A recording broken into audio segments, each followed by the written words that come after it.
Hello दोस्तों, एक बार फिर से आप सभी का स्वागत है हमारे YouTube चैनल उत्तराखंड 360 में। और आज हम बात करने वाले हैं दोस्तों महिला होमगार्ड भर्ती के बारे में।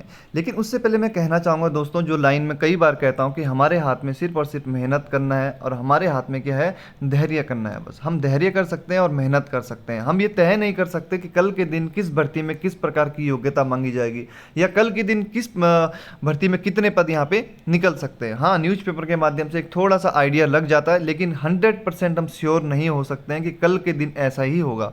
अब देखिए यहाँ पे महिला होमगार्ड भर्ती में इससे पहले क्या था, 330 पदों पर क्या होगा, लिखित परीक्षा करवाई जाएगी।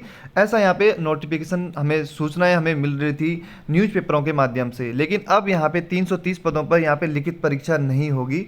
थोड़ा सा देख लेते हैं इस महिला होमगार्ड भर्ती में क्या यहाँ पे दिया गया। आज प्रदेश में अब जल्द ही महिला होमगार्ड भर्ती के 330 पदों पर भर्ती प्रक्रिया शुरू होने की उम्मीद है।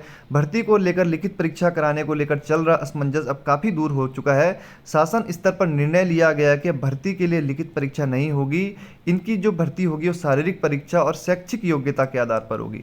तो एक तो यहाँ पे फिजिकल होगा, ठीक है, शारीरिक परीक्षा होगी और साथ ही साथ यहाँ पे क्या होगा, शैक्षिक योग्यता होगी। अब शैक्षिक योग्यता में हो सकता है कि परसेंटेज के आधार पे यहाँ पे सिलेक्शन दिया जाए, तो अभी कुछ कह नहीं सकते शैक्षिक योग्यता में किस प्रकार का यहाँ पे इन्होंने प्रावधान रखा है। और जल्द ही शासन द्वारा इस संबंध में दिशा निर्देश यहाँ पे जारी कर दी जाएंगे। अब देखिए, शारीरिक और शैक्षिक योग्यता के आधार पर यदि भर्ती होती है तो ये उन लोगों के लिए थोड़ा सा दिक्कत हो गई है जो तैयारी में थे, जो क्या कर रहे थे, जो तैयारी में थे, अच्छे से जो तैयारी कर रहे थे, उनके लिए यहाँ पे अब दिक्कत है।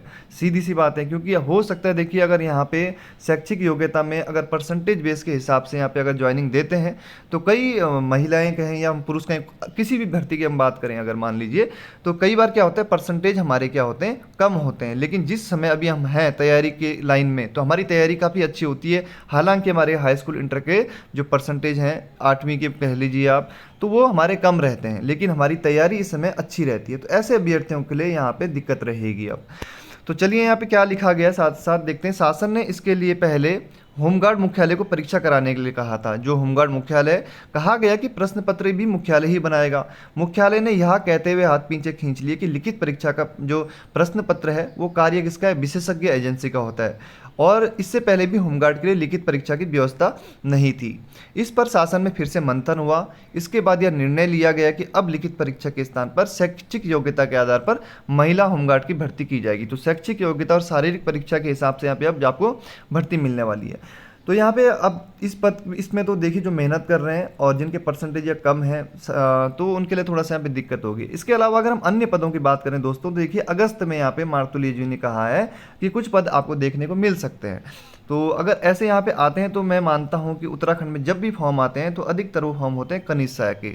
साथ ही साथ यहाँ पे देखिए पुलिस की भर्ती भी यहाँ पे हमें क्या है, देखने को मिल सकती है। 100% श्योर कोई नहीं है, लेकिन इसके चांसेस ज़्यादा हैं पुलिस की भर्ती के आने के। और अगस्त में भी यहाँ पे आपको फॉर्म देखने को मिल सकते हैं, क्योंकि देखिए जो अभी हम एग्ज़ाम हो रहे हैं, जितने भी एग्ज़ाम हो रहे हैं, तो ये पिछले 1 से 1.5 साल में जो भी भर्तियाँ रद्द हुई है, जहाँ पे घोटाला हुआ है, वही एग्ज़ाम अभी हो रहे हैं दोबारा। तो ऐसी कोई नई भर्ती नहीं निकली है काफ़ी समय से। तो यहाँ पे मैं ये कहूँगा कि आप तैयारी करते रहिए अच्छे से। और एसआई की बात करें तो देखिए एसआई का नोटिफिकेशन भी आ जाना चाहिए। देखिए अब एसआई का, अब यहाँ पे यूकेपीसीएस के पास के एसआई का है, तो नोटिफिकेशन आ जाना चाहिए। इस संबंध में मैं लाइव भी आया था परसों, तो इसके सिलेबस को लेके भी अभी कुछ फिक्स नहीं है। तो मैं ये कहूँगा कि आप उत्तराखंड हो गया, उत्तराखंड पे आप अच्छी से पकड़ बना के चलिए। हिंदी भी आप अच्छे से पढ़ते हुए चलिए। उत्तराखंड हिंदी तो आनी ही आनी, चाहे सिलेबस चेंज होगा भी। और जीएस, तो ये चीज़ें तो आनी ही आनी। इन चीज़ों को इतना अच्छा कर लीजिए कि बाद में अगर सिलेबस चेंज भी होता है तो जो चेंज हुआ सिलेबस है मैथ्स रीजनिंग का, केवल उसी पे आपको फोकस करना पड़े। तो ये चीज़ें तो आनी ही आनी है, तो इनको अच्छे से मजबूत कर लीजिए। ठीक है दोस्तों, ऐसे ही अपडेट के लिए जुड़े रहे हमारे यूट्यूब चैनल उत्तराखंड 360 के साथ। धन्यवाद।